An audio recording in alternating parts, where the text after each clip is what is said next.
네, 안녕하세요 여러분. 반갑습니다. 박프로입니다. 자, 오늘 12월 13일 토요일이고요. 방금 오전에 나스닥장이 끝난 다음에 제가 영상을 좀 빠르게 찍어 드리고 있는데, 자, 내일 이제 월요일부터 이 현대차도 마찬가지고 우리나라 지수가 난리가 날 것 같습니다. 정말 큰일 났습니다. 제가 오늘 말씀드릴 내용들 너무나 중요한 내용들이니까요, 여러분들 영상 끝까지 시청하시길 바라겠고요. 그리고 구독 그리고 좋아요 한 번씩만 눌러주시면 감사하겠습니다. 또 좋아요 눌러주시는 우리 시청자분들, 구독자분들 앞으로 더더더 좋은 일들 가득할 거라고 저는 생각합니다. 네, 좋아요 한 번씩만 꼭 눌러주시기 바라겠고, 자, 일단 우리가 봐야 되는 게요. 나스닥이 거의 마이너스 3% 가까운 하락으로 마감을 했고, 반도체 지수가 마이너스 5% 가량, 이 빅테크 기업들의 이 AI 버블론이 터지면서 또 우리나라 한국 ETF 시장도 거의 2%가 넘게 빠졌습니다. 자, 이렇게 되면은 월요일 날 이제 우리나라 시장은 이거는 뭐 안 봐도 뻔하죠. 뭐 대부분의 대형주들이 다 빠질 것이고, 지수도 급락이 나올 것이고, 정말 힘든 장이 될 텐데, 일단 그 이유 자체가, 왜냐면 우리 현대차 같은 경우도 이 AI 쪽에 현재 힘을 실어주고 있고, 또 로봇 관련된 섹터들과 이렇게 한번 어느 정도 다른 이제 제조업을 뛰어넘는 기업이라는 이미지로 주가가 올라오고 있는 건데, 저는 그러면 이게 똑같은 영향으로 과연 주가에 대한 하방이 나올 것인가, 아니면 현대차가 유리할 때는 AI고 AI가 무너질 때는 우리는 제조업이다, 이런 식으로 좀 섹터를 좀 변경해 나갈 것인가. 여기서 또 좀 재밌는 요소가 될 것 같은데, 일단 여러분들 이 AI 버블이라는 게 브로드컴 때문에 지금 떨어졌습니다. 브로드컴이 마이너스 10% 가까운 하락이 나왔어요. 그리고 가장 중요한 핵심만 말씀드려보자면, 이제는 AI 관련된 실적 뭐 예상치 상회하고 너무나 좋았습니다. 그런데 이젠 실적이라는 게 단순 실적 숫자보다도 이젠 질적인 요인이 너무나 중요해졌다는 거예요. 그러니까 마진, 고객 구조, AI 수익, 그다음 실현 시기. 그러니까 지금 모든 빅테크 기업들이 뭐 AI 데이터 센터부터 시작을 해가지고 엄청난 투자를 뭐 정부를 껴가지고 하고 있잖아요. 근데 사실상 이 수익에 대한 부분들이 아직까지도 안 터져 나온단 말이지. 그러니까 이게 작년도 그랬고 재작년도 그렇고 지금 이런 투자들이 계속되어 가고 있는데, 수익이라는 게 없는 거지. 많이 없는 거잖아. 그래서 야, 이거 진짜 이 AI 버블 터지는 게 아니냐, 이런 우려로 볼게요.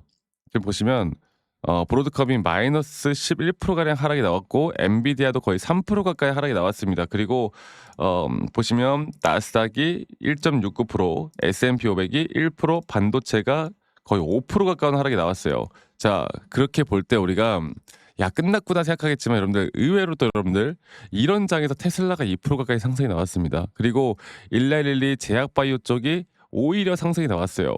자, 그러니까 우리가 이제 의미하는 게 뭐냐면, 결국에 이런 장에서, 자 볼게요. 이게 파이낸셜 타임스에 나온 이야기인데, 이렇게 나스닥이나 빅테크 기업들이 지속적인 약세 흐름을 보이면서, 예를 들어서 가치주 혹은 뭐 빅테크 기업들이 아닌 다른 테크 업종을 제외한 나머지 업종 섹터로 자금 이동이 이제 나오고 있는 흐름을 분명하게 보여주고 있습니다. 네, 그래서 저는 오히려 괜찮은 게, 이 테슬라가 상승이 나왔던 이유처럼요. 테슬라와 현대차가 상당히 많이 닮아 있죠. 자동차, 또 전기차, 또 로봇, 네, 또 AI. 이게 지금 거의 테슬라와 거의 같은 흐름으로 현대차가 만들어 가고 있는 건데, 저는 현대차는 여러분들, 만약 우리나라 지수가 너무나 많이 빠진다라고 하면 뭐 약세를 보이는 것도 맞겠지만, 현대차만큼은 충분히 이런 약세 속에서 오히려 더 빛을 발하고 올라갈 수 있다라는 거예요. 네. 그 흐름이 이미 벌써 나오지 않았습니까? 최근에 신고가 돌파로. 그래서 여러분들 너무 걱정할 단계는 아니고, 그러면 우리가 이런 시장의 흐름 안에서 과연 타점에 대한 목표가를 어떻게 둬야 될까가 가장 중요하잖아요. 그래서 저희는 한 두 가지 정도 시나리오를 보는 게 맞는 것 같아요. 그리고 이 시나리오 안에서 현대차에 대한 주가의 방향성이 결정될 겁니다. 그리고 현대차 또한 현대차 개별 재료, 뭐 뉴스 기사에서 나오는 개별 재료에 대한 이야기가 중요한 게 아니라, 첫 번째로 시장에 대한 흐름과 두 번째로 기술적인 타점 관련된 흐름으로 우리가 끌고 가야 되고요. 이것만 잘 하더라도 우리가 90% 이상 저는 대응은 분명히 가능하다라는 점, 제가 이 부분들을 말씀을 좀 드리고 싶은데, 이 부분들은 이제 우리가 타점에 대한 차트를 보고 이야기를 좀 해 드려야 되겠죠. 자 볼게요. 현대자동차를 보면 사실 그렇습니다. 이게 저희가 목표하는 목표가는 분명히 여러분들 목표가 생각하는 목표가는 거의 동일하게 흘러갈 거예요. 근데 장기적인 목표가로 볼 때 제가 뭐라고 했습니까? 우리가 이 3파 고점 단계가 나오기 전까진 우린 매도할 수 없다. 충분히 더 올라갈 수 있다. 그런데 중요한 게 여기 올라가는 과정 속에서 이 하나의 마지막 파동 안에서 만약 시장이 정말 악재로 더 받아들여서 한 번 더 떨어진다라는 가정하에 제가 보고 있는 확실한 마지노선에 대한 지지 라인들이 있단 말이죠. 그리고 일반적으로 이런 식으로 4파 조정이라는 게 떨어질 때 4파 조정 라인은 0.5에서 0.38까지 떨어지는 케이스도 상당히 많습니다. 그러니까 제가 테슬라가 상승이 나왔던 것처럼 현대차 상승 나올 수도 있겠지만 사실 우리나라 작은 여러분들도 분명 다를 수가 있기 때문에 시장이 너무나 급락이 나오다 보면요. 뭐 이거 버틸 수 없는 하락이 분명히 나올 거거든요. 뭐 삼성전자나 SK하이닉스는 월요일에 아마 무너질 거예요. 단기적으로. 단기적으로 무너질 건데 저는 그것 또한 기회라고 보고 있긴 하거든요. 그래서 현대차는 눌려도 우리가 매수할 자리는 이 고점 단계일 거다. 이게 뭐 추세가 크게 떨어지는 하락은 아닐 거다라는 걸 제가 말씀드리겠고 앞으로 이 단기적인 고점에 따른 확실한 시그널이 뜰 때 우리가 장기 파동의 3파 고점 단계에서 1차적으로 매도를 할 겁니다. 아시겠죠? 그리고 이러한 타점들을 우리가 계속 같이 알고 끌고 가줘야 확실하게 누구는 50% 수익을 볼 때 우리가 100% 혹은 200%더 크게 수익을 볼 수 있다라는 걸 제가 말씀을 드리고 있고요. 결국 우리가 이제 가져가야 하는 흐름들은 앞으로 타점을 정확하게 알고 대응하는 거예요. 그리고 이제 제가 그런 타점들이 나올 때 라이브 방송을 켜거나 영상에 대한 내용들을 빠르게 좀 찍어서 여러분들께 공유를 다 해드릴 거고 근데 이게 직장 다니시는 분들 혹은 자영업 하시는 분들이 이런 것들을 매번 알아가기가 쉽지가 않아요. 그래서 제가 여러분들께 타점 영상을 찍기 전에 여러분들께 다이렉트로 문자로 안내를 먼저 해드릴 예정입니다. 문자로 안내를 해드릴 거고 정확한 매수와 정확한 매도에 대한 타점들을 여러분들과 안내를 해드릴 거고 그 부분들은요 이 밑에 있는 제 개인 번호로 현대차의 현대라고만 저에게 문자 한 통 남기시면 되겠고요. 남기신 분들 제가 한 분도 빠짐없이 다 저장을 좀 해 놓을 거고 사실 이렇게 불특정 다수에게 제가 이러한 관점을 이야기해 드리는 건 아무 문제가 없어요. 결국에 매수 매도 버튼도 여러분들이 누르시는 거고요. 결국에 저는 그렇게 생각합니다. 네. 여러분들이 이제 결단을 내릴 때 분명히 참고를 해야 되는 부분들이 있고 이렇게 기술적으로나 시장적으로 보고 판단을 했던 그런 관점들이 저는 분명히 필요하다고 봐요. 그래서 무조건 따라하라는 게 아니라 여러분들이 이러한 관점이나 제가 생각하는 확실한 지금은 매수 타점이고 오늘은 지금 매도를 해야 된다라는 관점들을 보시고 여러분들이 선택하시는 데 저는 정말 큰 도움이 될 거라 보고 있기 때문에 함께 하는 거고요. 네. 그래서 그렇게 알아주시면 될 것 같고 그리고 저는 가끔씩 이제 저한테 그래요. 아니 그 선물 주시는 분들 기프트콘 이런 거 제가 받을 수가 없거든요.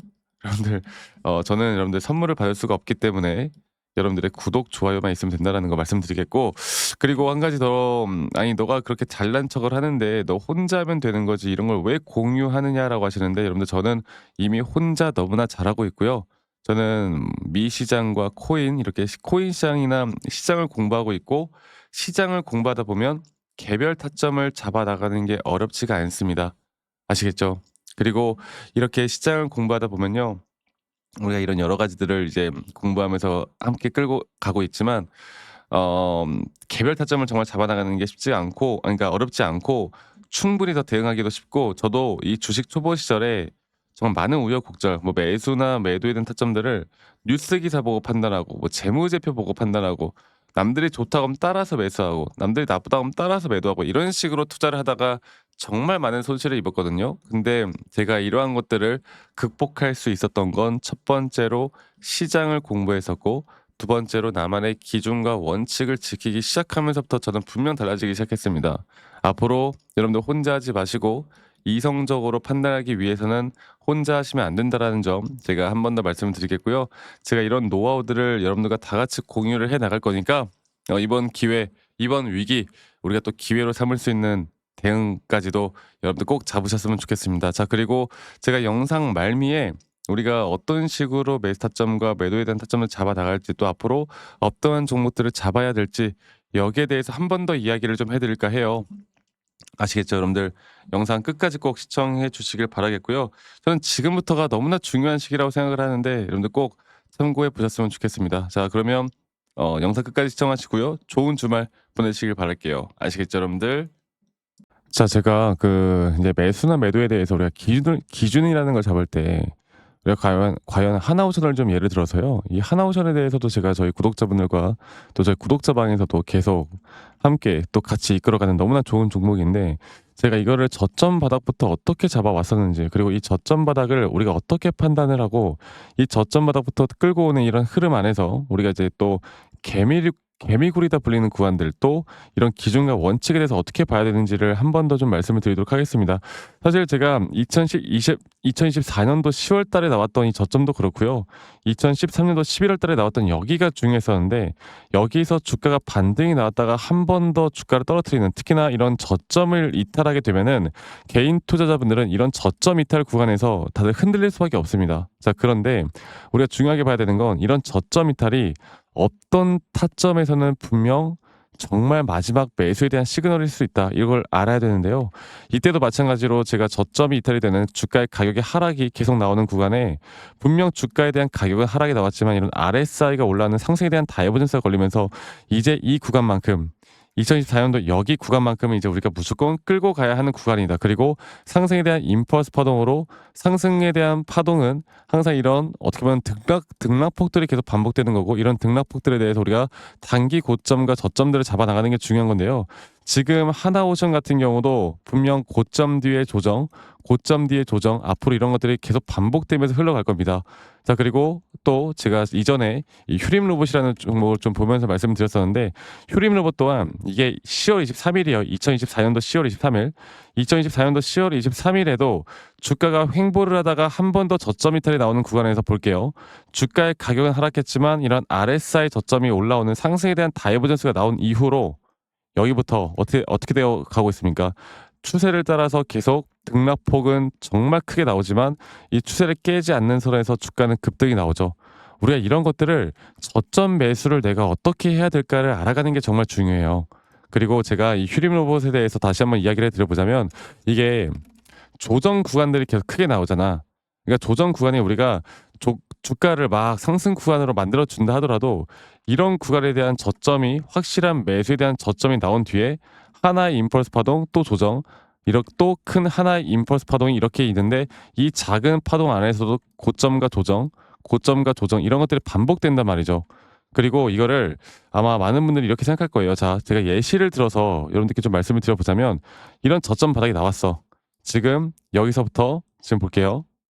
자, 지금 여기서부터 만약에 예시를 들어서 이런 식으로 저점 이탈이 나왔어. 그래서 내가 이 시그널을 보고 매수를 했어. 그 다음에 다시 한번 상승은 임펄스 파동으로 이렇게 쭉쭉쭉 올라가 주고 있고, 이 임펄스 파동에 대한 단기 고점들, 그리고 또 임펄스 파동이 끝난 뒤에 단기 조정들, 또 그렇게 끝난 뒤에 또다시 올라가는 흐름들, 이런 것들이 당장 지금에야 뭐 올라가니까 당연히 그렇게 말을 할 수 있겠다 말을 하지만, 이런 것들이 분명 눈에 보이는 그런 실력들이 있어야 됩니다. 그리고 이런 조정 구간들이 어느 정도 고점 대비 저점이 이어봤을 때 어느 구간에서 다시 한번 높은 확률로 반등이 나올 자리가 나오는지, 또 이런 것들을 매일매일 좀 체크를 하면서 우리가 잡아 나갈 만한 종목들이 또 뭐가 있을지. 결론적으로는 지금 휴림 로봇 같은 경우는 이런 식의 흐름들이 계속 반복이 되면서 여러분들, 우리가 이렇게 잘 끌고 오고 있었고, 저는 휴림 로봇 또한 아직 오파 고점 단계가 안 나왔다 봐요. 근데 중요한 게 뭐다?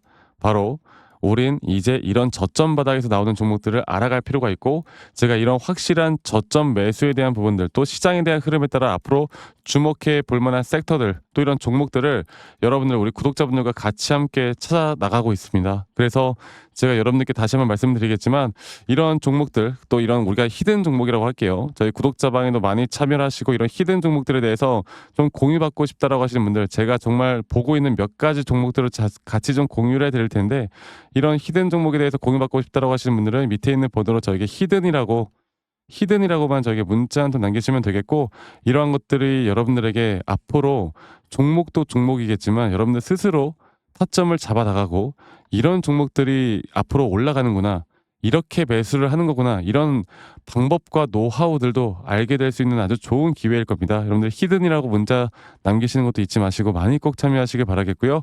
제가 앞으로 이런 좋은 내용들과 좋은 타점들 또 좋은 영상으로 항상 여러분들과 같이 함께 해 나갈 테니까 제 영상도 많이 시청해 주시고 구독, 좋아요도 한 번씩만 눌러주시고요. 제가 앞으로 여러분들과 계속 이런 좋은 흐름 만들면서 우리 수익 같이 한번 내보는 시간을 가져보도록 합시다. 아시겠죠, 여러분들?